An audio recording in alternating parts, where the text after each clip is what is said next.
Hello అండి, welcome to my YouTube channel ఇట్లు మీ శ్రావణ Krishna. So ఈరోజు నేను మీతో కోడిగుడ్డు వెల్లుల్లిపాయ కారం రెసిపీ ఎలా చేయాలో చూపిస్తాను.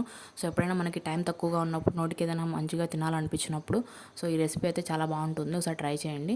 సో ఫస్ట్ అయితే ఒక పెద్ద సైజుగా వెల్లుల్లిపాయని నేను పీల్ తీసి పెట్టుకున్నానండి. పీల్ తీసుకున్నటువంటి వెల్లుల్లిపాయ రెబ్బల్ని మిక్సీ జార్లో యాడ్ చేసుకుని అందులో ఒక టీ స్పూన్ జీలకర్ర, ఒక టీ స్పూన్ కారం కూడా యాడ్ చేసుకొని మిక్స్ చేసి పక్కన పెట్టుకోవాలి. ఇప్పుడు మరొక ప్యాన్ తీసుకుని అందులోనే 3 టేబుల్ స్పూన్ ఆయిల్ యాడ్ చేసుకోవాలి.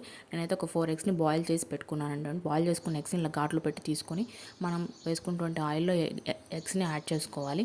అందులోనే కొంచెం పసుపు కూడా యాడ్ చేసుకొని ఎగ్స్ని బాగా ఫ్రై చేసుకోవాలి. సో ఈ రెసిపీకి ఆయిల్ అనేది కొంచెం ఎక్కువ పడుతుందండి. సో ఫ్రై చేసుకున్న ఎగ్స్ని పక్కకు తీసి పెట్టుకోవాలి. ఇప్పుడు అదే ఆయిల్లో పోపు దినుసులు యాడ్ చేసుకోవాలి.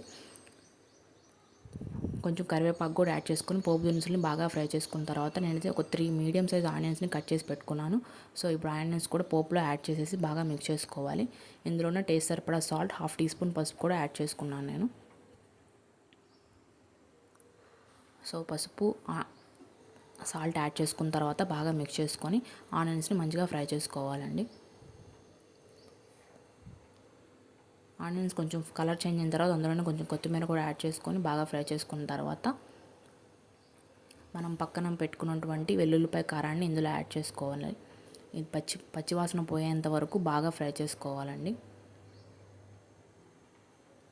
బాగా మిక్స్ చేసుకుంటూ ఉండాలంటే అడుగు పట్టేస్తుంది. సో బాగా మిక్స్ చేసుకొని ఇందులోనే మనం బాయిల్ చేసి పెట్టుకున్న ఎగ్స్ని కూడా యాడ్ చేసుకుంటే ఎంతో టేస్టీగా కోడిగుడ్డు వెల్లుల్లిపాయ కారం రెసిపీ అయితే రెడీ అయిపోతుంది. Thank you so much for watching.